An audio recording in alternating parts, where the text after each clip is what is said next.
Yeah, so we're excited to launch a few new tails. We actually never went through the 150 AR in our release, so we'll go through, I guess, the features of it.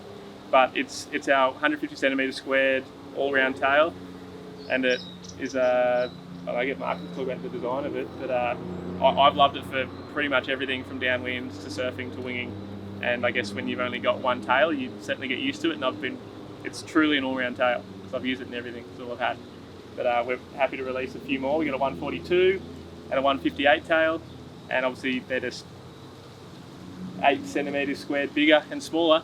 And yeah, Mark, just want you to talk us through what features the tail has built into it. Sweet. We cut a whole bunch of tails in the making of this on our CNC, and tried a bunch of foil sections, different outlines. You know, we've ended up with this angle. We've tried them flat and with curve, and really just landed on this one. It seemed just like the best option for if you're going to have a tail to do it all. This would be it for sure. It's still really slippery. You could use it for downwind, even you could race it downwind, no problem. And it's for surfing, it's got this really nice secure feel compared to when we ran a few of the prototypes in dead flat. It could be a little skittish, so it's not like you're missing your center fin on a surfboard or something like that. It's got plenty of drive, but still quite loose. They're not particularly thick, so they're still quite slippery. And the foil section, won't go into too much detail, but it's basically the best one that we found that worked. Then it was just a matter of getting them made in carbon. We were doing all the protos in G10. The carbon ones are obviously stiffer again, and they got better again. And yeah, the sizes are basically scaled. There's no adjustments in aspect ratio, or they're scaled in every way. So if you put them on top of each other, is that the one? This one. I mean, a lot of people might not think there's too much difference, but you're also scaling the thickness. So there's a bit more going on than just what you might see initially. It's crazy how different they feel. They feel really different. Yeah, the jump down to that it's not like you're not going to notice. It's you'll know you're on a smaller tail for sure, and same with the bigger one. So yeah, it's that's where we're at. We feel like the jump in size that was the other thing that we sort of played with, was how big to jump in sizes, and that's where I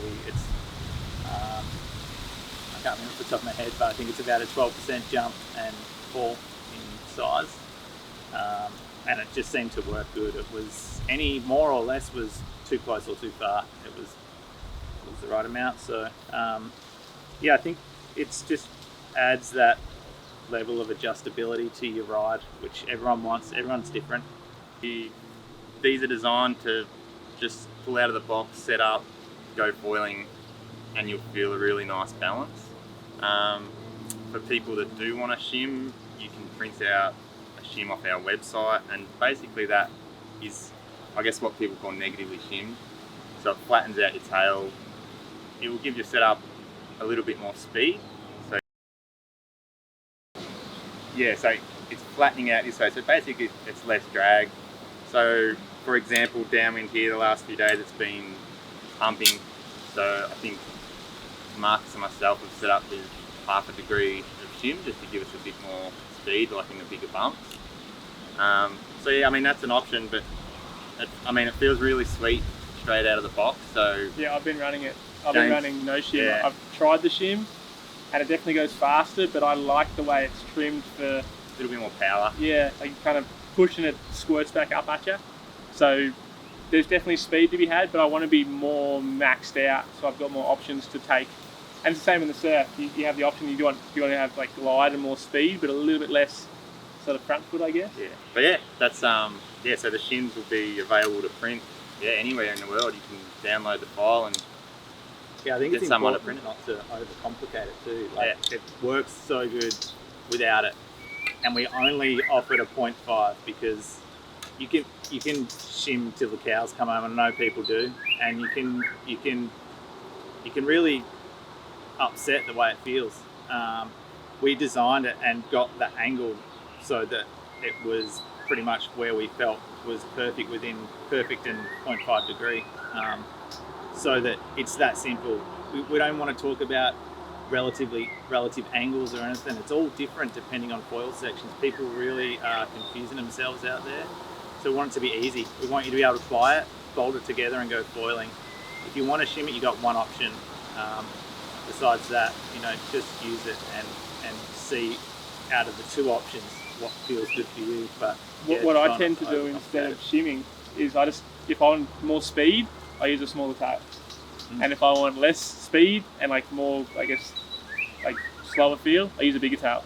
And the shim is kind of the bridge between the two, is how I view it. And I prefer to keep it neutral with that feel that I know, and go a smaller tail or a bigger tail to change that speed up, I guess. And you'll gain speed by being comfortable. Yeah. I mean, the margin's small.